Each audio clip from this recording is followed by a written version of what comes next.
guys. Welcome back to the Walking Arrow podcast, where we help men live intentional lives and become the providers, protectors, and leaders that they're called to be. In today's episode, we're going to talk through a problem that I think most families struggle with. And as we talk through this, I want to make sure it's clear that when I say we, I truly mean that. All of us will struggle with this, if not already at some point, I believe. But to start, I want you to think about if there's this thing that you are deciding to do as a family, and you know by taking this thing on that it's going to compete for your time together as a family. It's going to take away the quiet, small moments. It may stop family dinners. It's going to take away from the time that you and your spouse have one-on-one. It will have you and your kids going all over the place, moving from really togetherness to just being adjacent to one another. It's going to take every weekday that you have, every weekend that you have, a portion of that time is going to be taken by this thing. If you hear that and you were presented with that option, I think most of us would be like, yeah, no way am I doing that, right? And you can probably tell where I'm going, what it is. The problem that I'm talking about is youth sports. I think that we have a youth sports epidemic, for lack of a better word, and it is so impactful to all of us. It's right in front of all of us. We deal with it on a regular basis. And if we don't do something about it, we're really going to be missing the mark as dads and as men in our culture. Let me start by saying I am a huge sports fan. I love sports. I played sports growing up. I've coached sports for the last, I think, 10 years in basketball and football. Our family, we really enjoy sports. So much so that I think in the last summer, my boys and we were looking for, I think it was the U.S. men's national soccer team. They had a game, I think in the Copa, and we were looking for that. And we ended up watching, mistakenly, or maybe accidentally is the way to say that, an hour of college women's field hockey. Now, I had never seen a field hockey game in my life, but it was sports and it was on, and we sort of got intrigued by the sport. So we love sports. We participate, we coach, but we are impacted by this as well. And I think that there's a limit to the amount of sports that are appropriate for families to participate in and how much time that it takes them. One of the things that we need to recognize is youth sports, it is a machine. Truly, guys, it is a machine. It is a $40+ billion industry. The youth sports industry is backed by some of the largest private equity firms in the world. They purchase private sports organizations, and they sort of get this monopoly on these organizations, and they make it feel like this elite thing that eventually costs a ton of money, but they give it the impression of this elite social status. And for anyone that's not a part of it, it makes them feel that they're missing out. Almost 60% of students between the ages of 6 to 17 do some sport at least once a year. Of that, 65% of those students, they will play multiple sports a year. While stats are not as available for student athletes that play multiple sports at the same time, meaning you might have a student that's playing soccer and football on the same day, those stats are less available. It is becoming more and more common. I know several from the teams that I coach where they are running from one sport practice to the next. If it's not splitting between sports, it's not uncommon to have your practice and then have a player run off and they get private lessons. It is becoming this all-consuming thing for families, and we have to know how to deal with that. Depending on the level of play, families are likely to experience at minimum 2 practices a week, in some cases up to 5 a week, not including that time for a personal coach. Now, not all teams are at that level. Not all players play on these elite teams, but I limit our practices for our youth, the non-school age teams. I limit that to once a week. And I know that I'm an anomaly in that. I know most teams at least practice twice a week. Then they have a game on top of that, maybe some individual coaching on top of that. For elite travel teams, parents spend an average of 3 hours and 23 minutes a day for their youth sports teams. This includes driving, getting the kids to practice, maybe watching a game, coordinating with coaches, packing lunches, etc. But 3 hours and 23 minutes a day on average for parents of youth sport elite teams, that's the amount of time that they put in a day. That's insane to me. These same families, approximately 60% of them report eating up to 4 times a week just to get their kids to practice and games on time. So again, I know this isn't everyone. I know not every player is on an elite team, but I do think it's fair to say, regardless of what level you play, the time commitment is significant.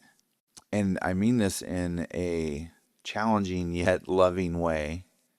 If you are in that position, your family is in that position, what are we doing, guys?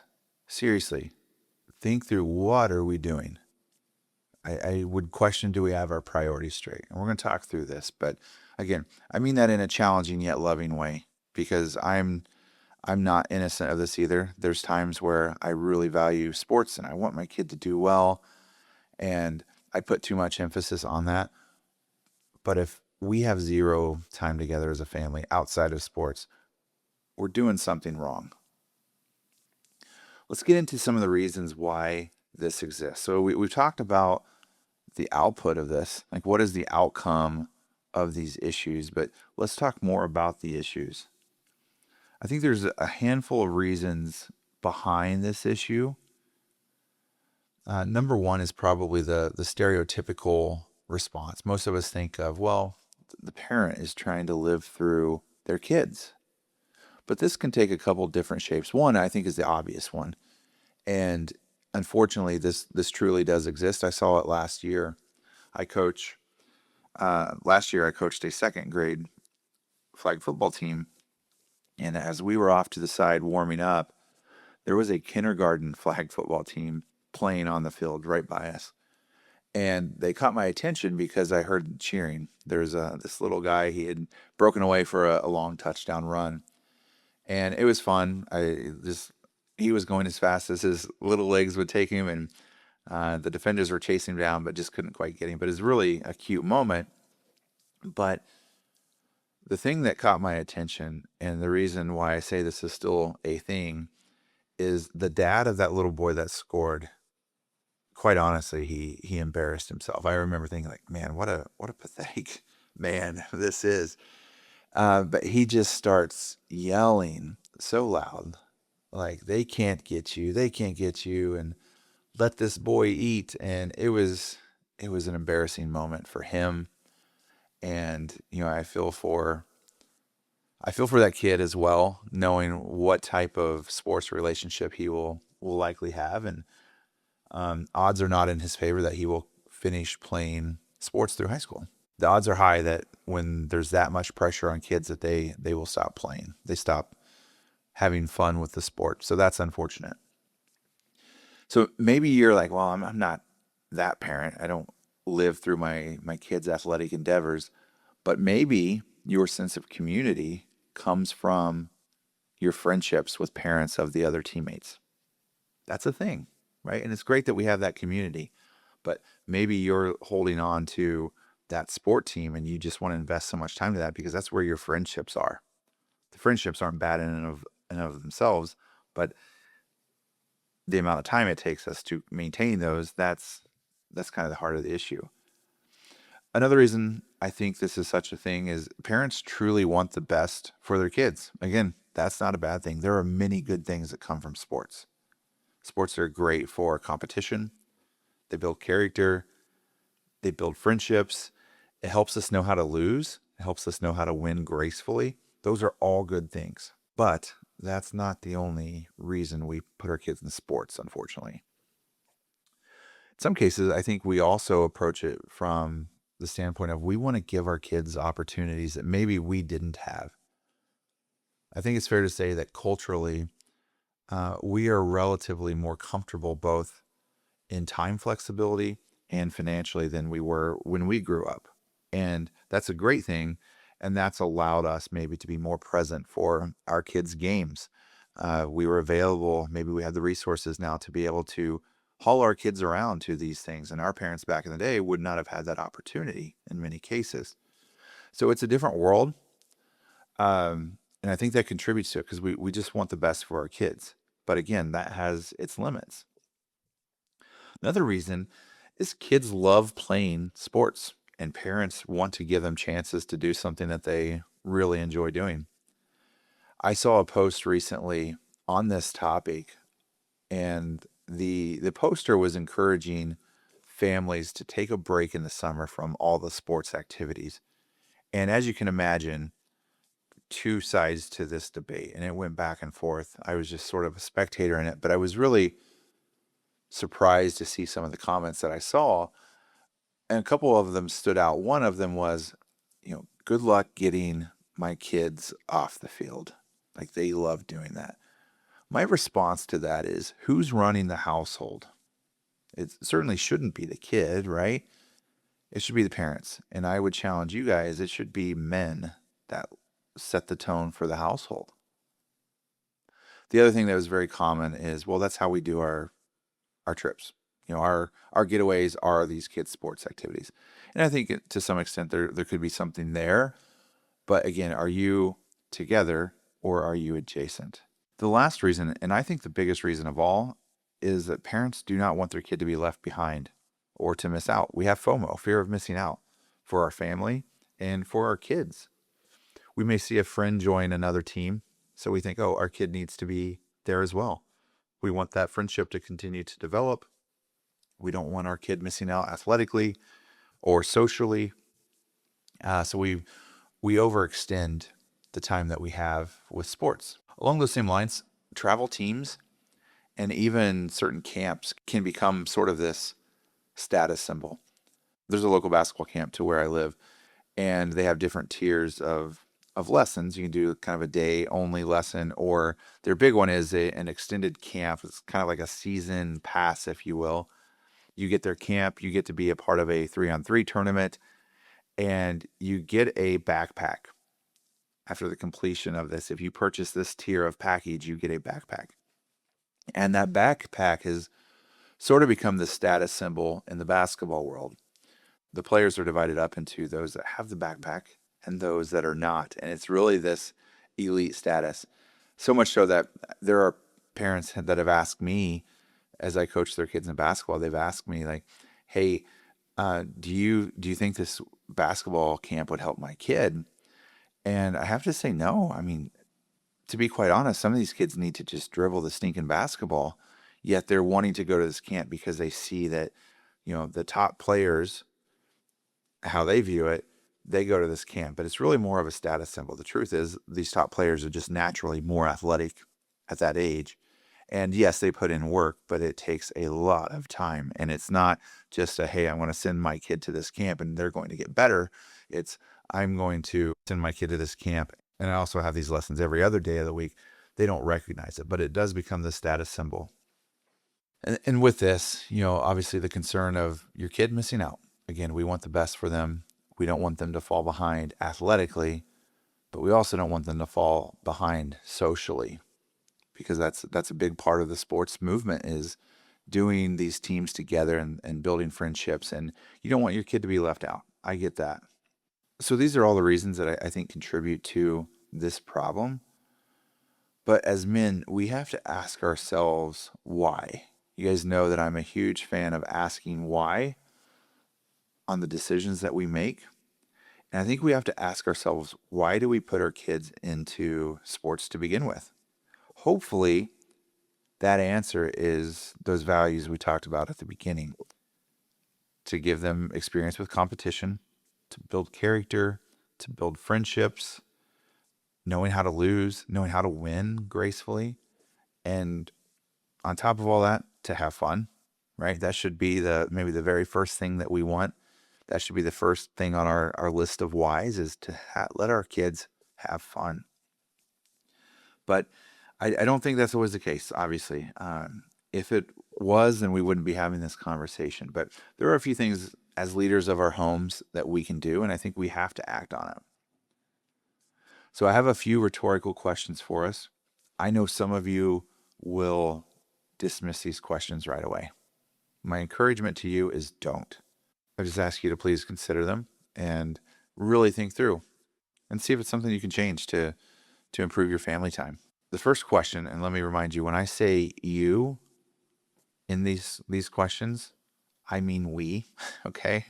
So, do you make excuses for the amount of time your family participates in sports?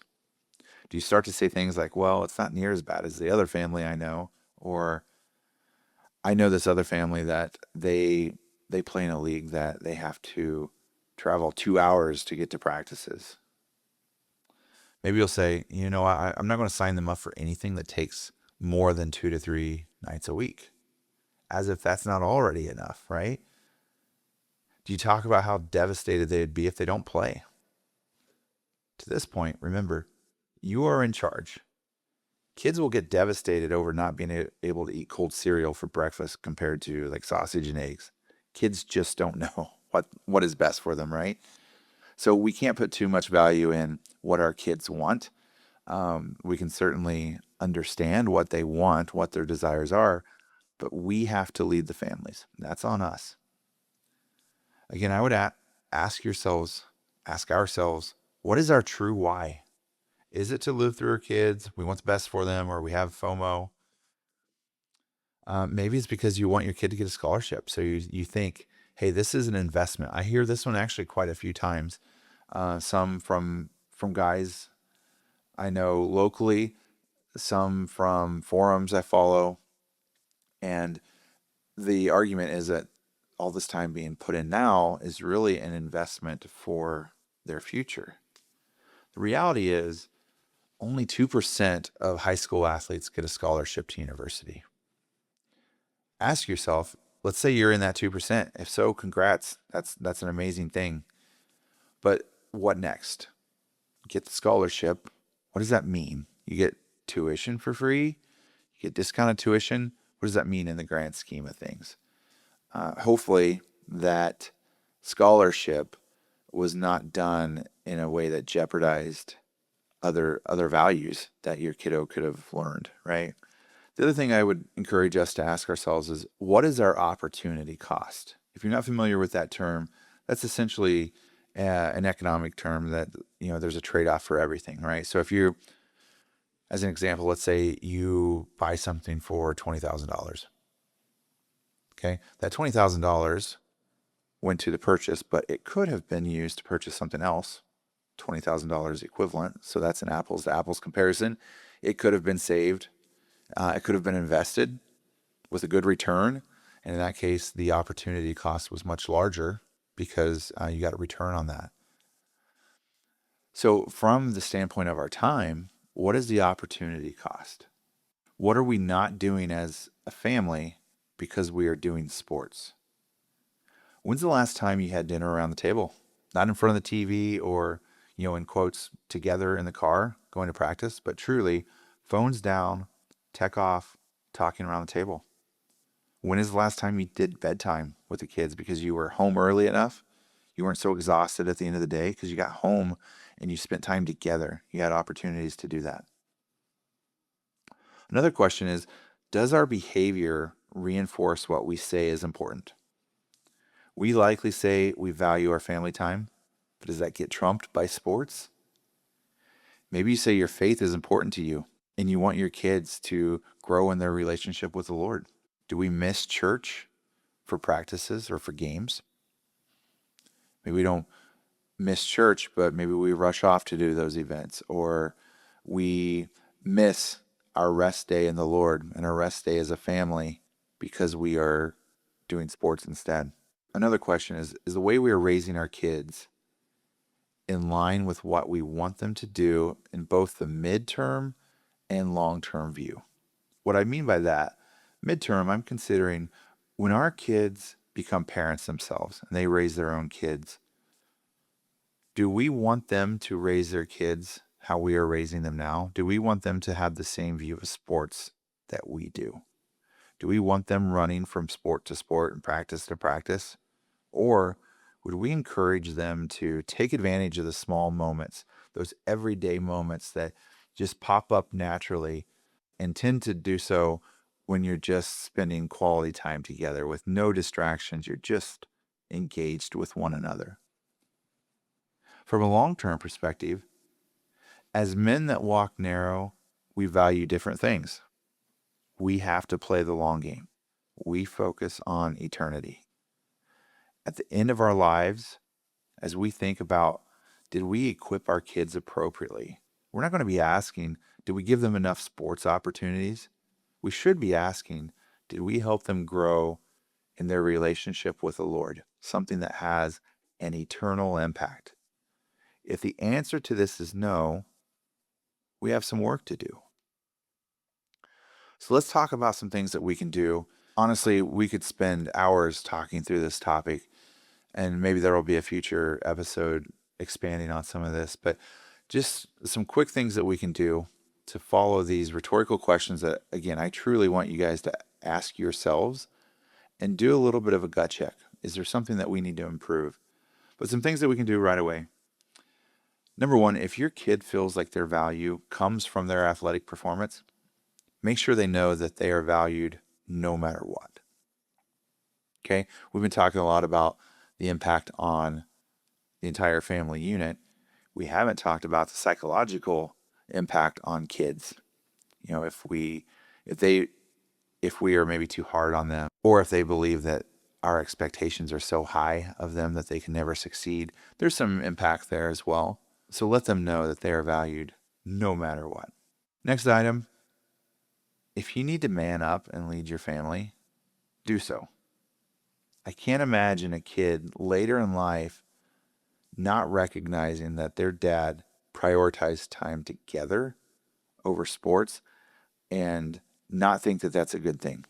They may kick and scream at this point in life, but you are in charge. You know what is best for your family. And I'm fairly certain as your kids mature, they will understand the value of what you did as well. Number three, if you are letting sports or really any extracurricular get in the way of your worship time, you have to stop it immediately. And I know this is uncomfortable. I know this is unpopular. And I can see the argument a little bit like you don't want to let teams down. So maybe as man of the house, you decide I'm going to let this one season play out. But you may have to have a difficult conversation with your kiddo and the coach and say, you know what, my kid is no longer going to be able to make Sunday practices. Or if there's a game, we can't do that. Again, depending on where you're at in the season and how you feel about that, maybe that's a conversation for the next season. You're like, hey, coach, unfortunately, because we value our Sunday time, our worship time together as a family, we have to find a new team because we cannot give up our Sundays the way that we have been. That's uncomfortable. I get it, but it will pay dividends. Finally, you have to walk the walk as well. We have to walk the walk as well. This needs to be a behavioral change for our families, not just words. We are the leaders of our family, and we have to lead them well. It may require awkward conversations. It may require some tears in the early stages, but we have to focus on what's ahead. We want to equip our kids to be good, godly, productive members of society. And that comes from more than just sports. I would say it starts with time building the relationship with the Lord. It starts with consistent time together as a family. And then if there's extracurricular time, branch out. It doesn't have to be sports either, right? I think you have a bucket of time. Time is a budget just like anything else is. You have X amount of time to spend, whether that's sports or another life skill that will, in a lot of cases, prepare your kids better for the future anyway. You have to protect that time, know where your limit is as a family.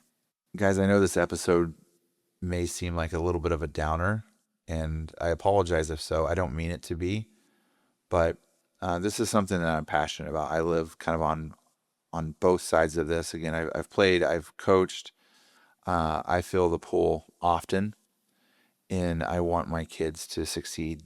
And even in youth sports, I want the players that I coach, I want them to be the best that they can be.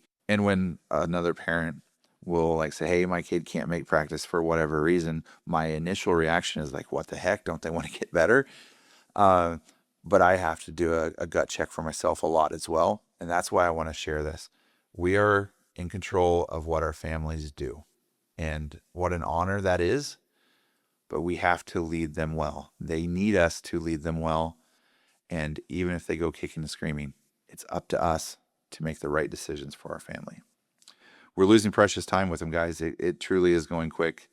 And I know we all want to give our kids experiences, but it needs to start with our relationship with the Lord, our time together as a family, and then any extracurricular, sports or otherwise, that comes next. But it has to be prioritized appropriately.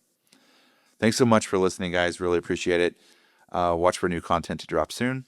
Until then, let's walk narrow and let's get it.